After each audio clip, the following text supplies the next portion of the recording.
Hola, ¿cómo están? Bienvenidos al primer episodio de Tales from the Cave. No sé si alguna vez les pasó a ustedes, pero yo siempre estuve muy interesado en ver cómo es el detrás de escena, de cómo son las películas, por ejemplo, la música y, por qué no, los videojuegos. Y la verdad que siempre tuve muchas ganas de hacer ese tipo de cosas y contar un poco cómo es nuestro proceso de realización de los juegos, cómo salen las ideas, las cosas que tal vez tenemos ganas de ponerle y después no terminan terminando en el juego. Y bueno, un poco la idea de este ciclo de charlas es compartir un poco cómo hacemos nosotros los juegos, charlar un poco con todos los compañeros de trabajo, invitarlos un poco a nuestra pequeña cueva donde generalmente estamos nosotros solos haciendo juegos, dar un vistazo más cercano a cómo es y bueno, también hay muchos proyectos que nunca terminan saliendo a la luz y creo que es parte del proceso también de buscar buenas ideas. Así que en este caso estamos a punto de hablar sobre el último demo que sacamos, que es el juego de Golden Caravan. Y para eso tengo un invitado muy especial, uno de nuestros mejores game designers, Chippy. Hola Dale. Chippy, ¿cómo andás? Un gusto tenerte acá. Bueno, Bati, ¿qué tal? Bueno, para el que no sepa, contanos quién sos y qué haces en Bigfoot. Bueno, mi nombre es Nicolás Sánchez, pero me dicen Chippy y trabajo como diseñador hace ya varios años. Bueno, hoy vamos a estar hablando un poquito del proyecto nuevo, que lo van a tener en el link en la descripción para el que quiera bajárselo. Pero bueno, qué mejor que Chibi para que nos cuente un poco de qué se trata. The Golden Caravan Heist es un roguelite con combate por turnos basado en cartas de póker, en el que el jugador interpreta a Charlie, una paloma que está luchando contra la tiranía del crimen organizado en su ciudad y bueno, justamente llevando la pelea adentro del Golden Caravan, que es donde está refugiado el líder de la mafia que enfrenta a Charlie. El jugador puede equipar distintas armas que para las distintas manos de póker, es decir, par, flush, lo que sea. Tenés distintas estadísticas de daño, podés tanto hacer daño como curarte, como stunear al otro para hacerlo perder un turno, e incluso ganar armadura para mitigar el daño que te va a hacer el enemigo en su siguiente turno. Y justamente cuanto más difícil de lograr es cada combinación de cartas, mejor es el efecto que va a tener, más poderoso va a ser. Y bueno, y distintas armas hacen a distintos estilos de juego, así que es algo que va de la mano con lo que quiere hacer cada jugador. Bien, y mencionaste en un momento que era un estilo roguelike. ¿Qué significa que sea roguelike? Sí, básicamente significa que vos cada vez que perdés, por así decirlo, volvés al principio del juego. El casino, digamos, es un edificio que consiste en varios pisos y vos volvés a empezar del primer piso cada vez que perdés. Pero es más roguelite que roguelike porque algunos elementos persisten de una run a la otra, que son justamente las armas que recién mencionaba, o bueno, a medida que vas avanzando en el juego vas desbloqueando skills y vas desbloqueando algunos upgrades que por ejemplo te hacen tener más vida para poder tener un poco más de chance de llegar más lejos a la próxima. O sea que la primera vez que jugás llegás al piso 3 y conseguís un arma y capaz que perdés algunas cosas, pero el arma te la quedás. La segunda vez que jugás, ya empezando más fuerte, llegas un poco más lejos y así, hasta que vas avanzando cada vez más. Exactamente. Bueno, te hago una pregunta. ¿Por qué crees que incluso hoy en día siguen tan latentes los juegos de cartas? Incluso el Balatro está hoy en día a full y nosotros estamos haciendo un juego con cartas. ¿Por qué pensás que siguen siendo latentes incluso hoy? Creo que principalmente por dos cosas. Primero porque todo el mundo le gustan las cartas, es una linda manera de presentar información en un juego, ver una carta. Es inherentemente divertido porque lo relacionas con que tienen un arte atractivo, con que tiene una estructura, con que es algo que puedes coleccionar, algo que tenés que es tuyo, que conforma tu mazo. Si bien no es el caso puntualmente de nuestro juego en el que las cartas son de póker, pero contesto más en general, por los juegos de cartas en general. Ujú. Pero más específico para este juego y para los que sean similares, digamos, los que no tienen deck building, yo creo que es una forma muy clara de presentar información que ya tenemos muy interiorizada desde jugar juegos de cartas en la vida real. No tanto cartas como si juegas al póker, como si juegas al truco, como si jugaste a la carta de Pokémon o de Yu-Gi-Oh, digamos. Es una manera muy, creo yo, tanto estandarizada como ya interiorizada de presentar información para que el jugador entienda cuáles son las opciones que tiene en su turno. Ujú. ¿Y cómo se combina un juego de cartas con algo roguelike, digamos? Es algo bastante visto. Hoy en día hay muchos juegos que toman este approach. Eh, Nosotros en nuestro juego no vamos por el lado del deck building, porque justamente las cartas que se usan son las cartas de póker. Vos la forma que tenés por ahí de interferir en las cartas en sí es utilizando los skills que te permiten hacer cosas como reemplazar cartas o robarle cartas al oponente, pero generalmente van de la mano con los roguelike por el lado del deck building. Digamos, cada run o bien empezás con el mismo mazo de cartas y lo vas haciendo mutar a lo largo del run, o incluso hay juegos que directamente es, digamos, tu mazo es parte de tu loadout y es parte de lo que mantenés a lo largo de todo el run, y en realidad lo que haces entre runs por ahí es mejorar ese loadout. O sea, sin ir más lejos, juegos como el Back 4 Blood, que fue la continuación del Left 4 Dead, que si bien no es específicamente roguelite, sí que tiene ese elemento de que puedes volver a jugar la misma misión para intentar llegar más lejos que la vez anterior. Y incluso tiene un sistema de cartas que justamente es, por así decirlo, el loadout en sí del jugador es ese sistema de cartas que llevas. Bien, y digamos, siendo que se pierde un poco eso al, no te- al usar carta de póker, porque se decidió usar carta de póker y no otro tipo de cartas, por ejemplo.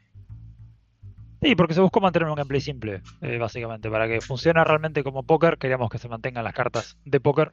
Y justamente, digamos, todo lo que va por fuera de eso es lo que el jugador puede tocar y las cartas siguen siendo las cartas. Es decir, el elemento aleatorio que hace a qué cartas hay en la mesa, qué cartas le van al jugador, se mantiene 100% aleatorio y realista, por así decirlo.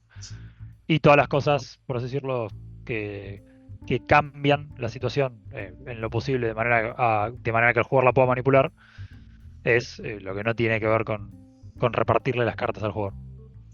Bien, entonces se mantiene como algo simple, más fácil de entender para una persona que recién lo agarra, pero igual no deja de tener esa profundidad a medida que vas avanzando y vas jugando un poco con los skills, con las distintas armas y demás. Exactamente. Sí, la dificultad y la profundidad del juego escalan de la mano por ese lado, digamos. Si vos sabés lo básico del póker, porque si bien las reglas del juego no son estrictamente póker, lo único digamos, que se mantiene el póker es que tenés que hacer las manos y que mantienen su puntuación como en el póker. Realmente el resto de las cosas se van presentando a medida que vas avanzando en el juego, justamente para que tengas una pequeña base de acostumbrarte a formar la mano del póker antes de empezar a introducirte armas, skills y más personajes y otras cosas. Bien, contanos un poco cómo haces un balance, o sea, cómo haces para balancear el juego, ¿no? Cuando tenés tantos tipos de armas, de skills, y qué cosas, cómo te das cuenta si algo rompe o no rompe con el balance, ¿no? En un juego de este estilo. Bien, por un lado, todo lo que es basado en la relación a los juegos de póker, es decir, a las manos de póker, básicamente lo que tomamos como base es cuál es la probabilidad que tenés en la vida real jugando al póker de hacer determinadas manos. Entonces con eso podemos tener una idea de qué tan más posible, o sea, mejor dicho, qué tan más probable es hacer una mano por sobre otra para saber también qué tanto más daño tendría que hacer una mano por sobre otra. Por poner un ejemplo, si una mano es 4 veces más posible, más probable que te toque que otra, posiblemente también haga 4 veces menos daño.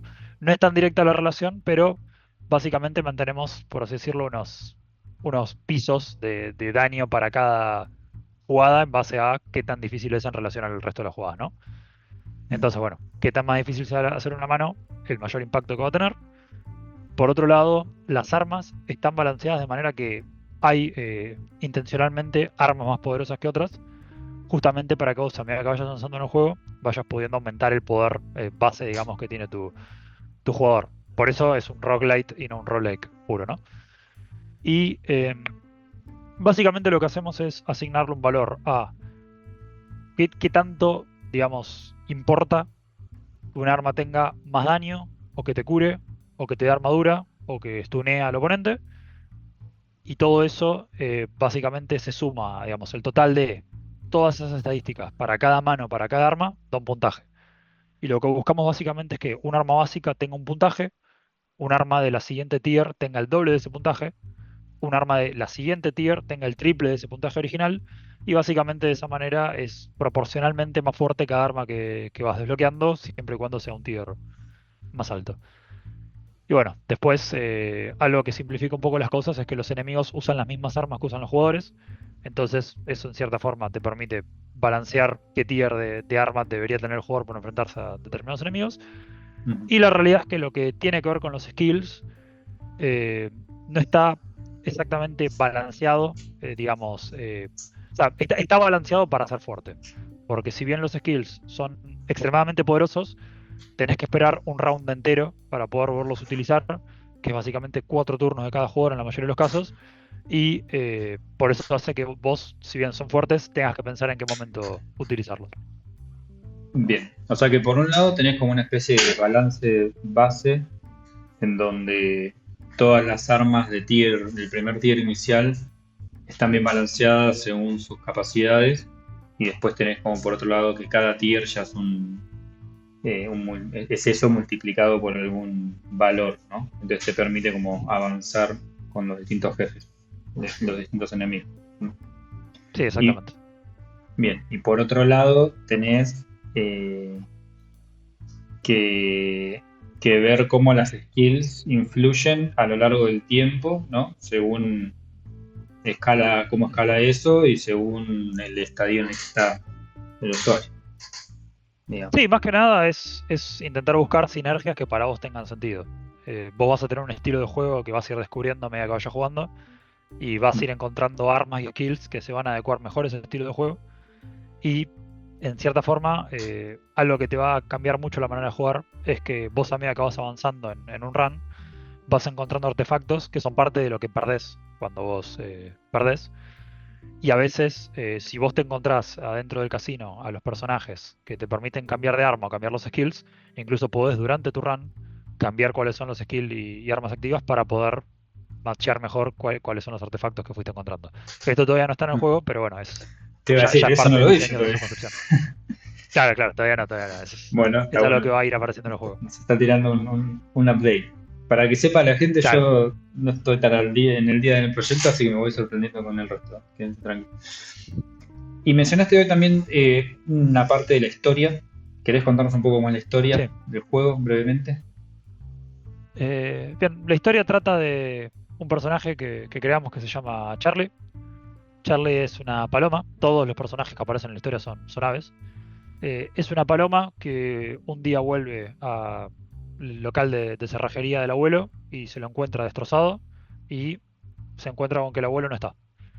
Una señora que vio la situación le cuenta que al abuelo se lo llevaron y él logra deducir luego de unos momentos que se lo llevaron justamente al casino Golden Caravan, que es el que le da el nombre al juego.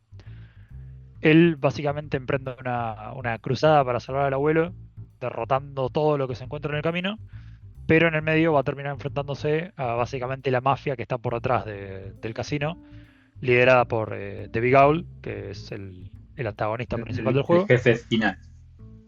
Claro, No nos que es spoilees quien cómo termina, secuestró. pues. No.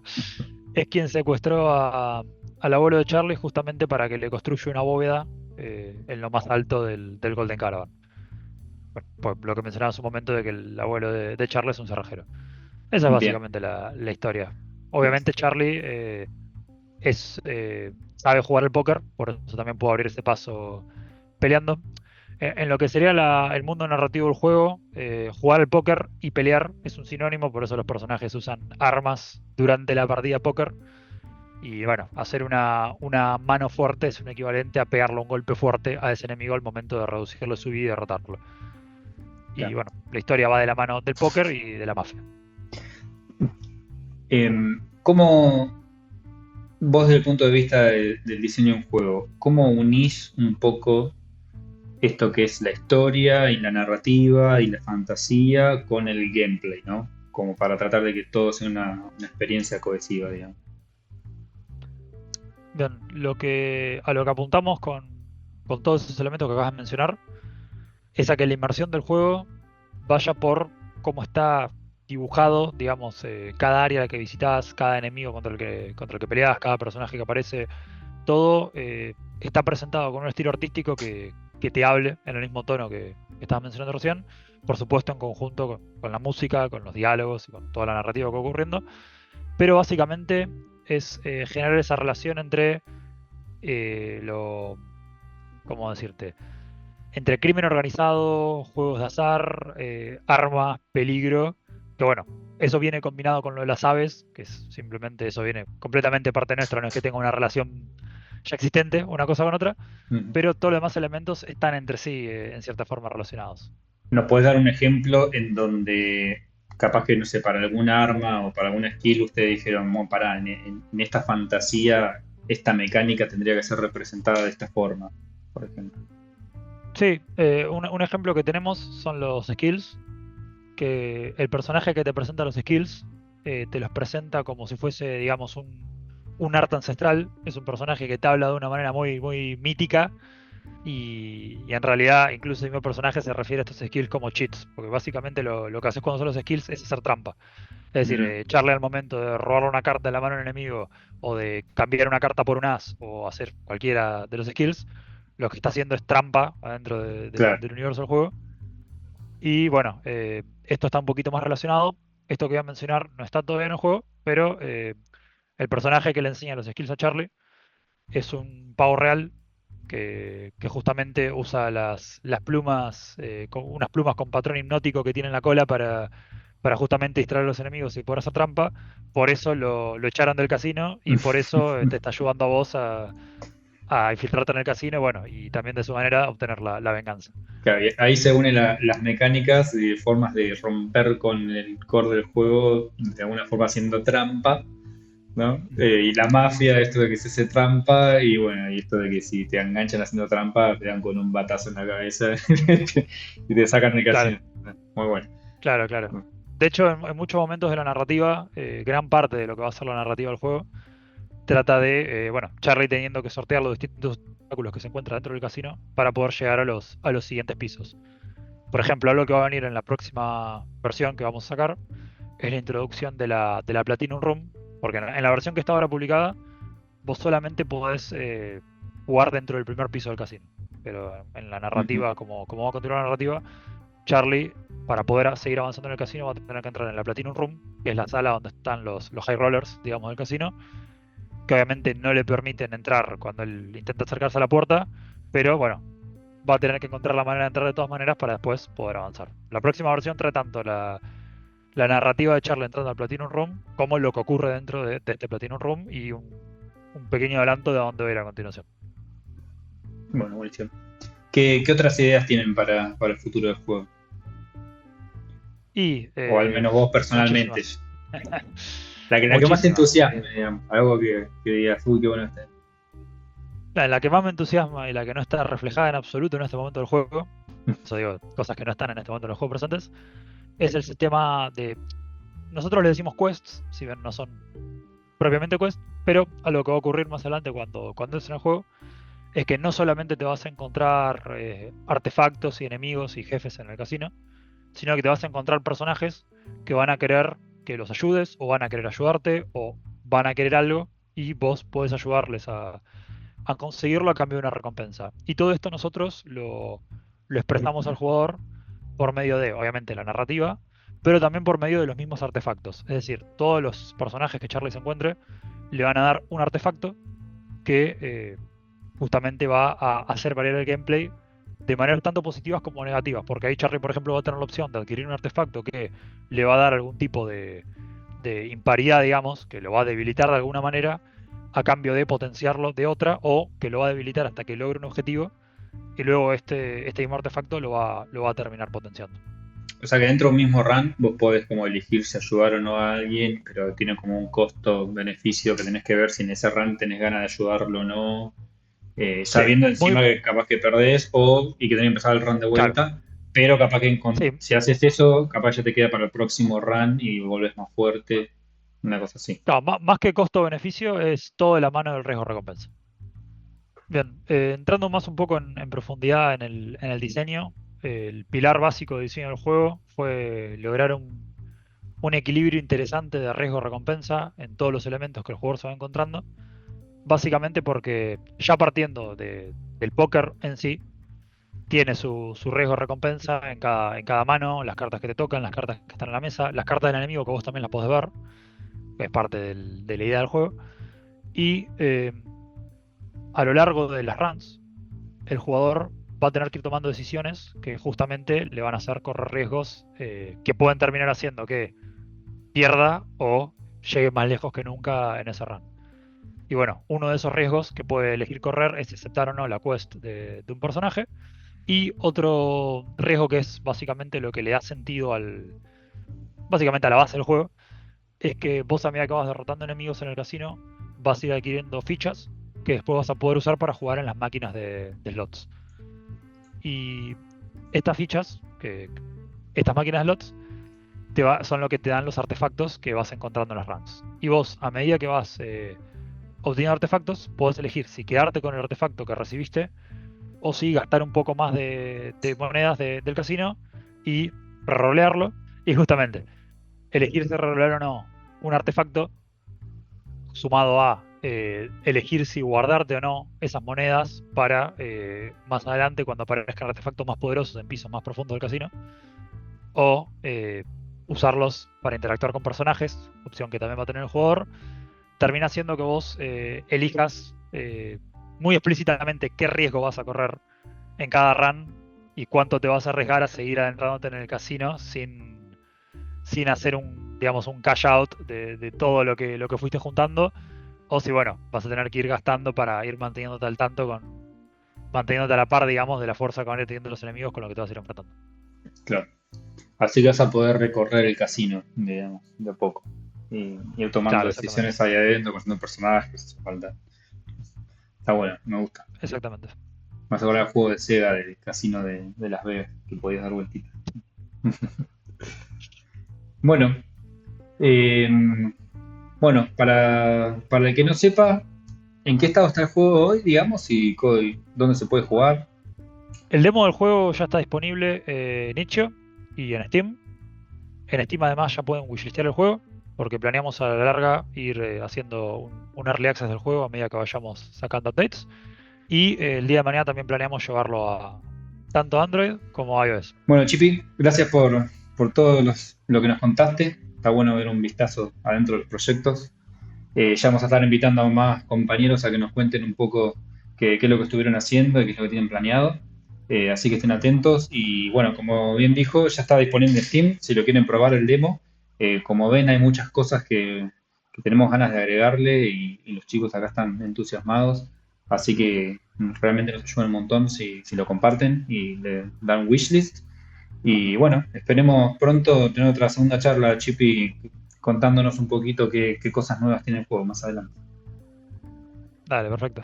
Bueno, muchas gracias a ti y gracias a todos los que estén mirando y a los que prueben el juego. Adiós, nos vemos. Nos vemos.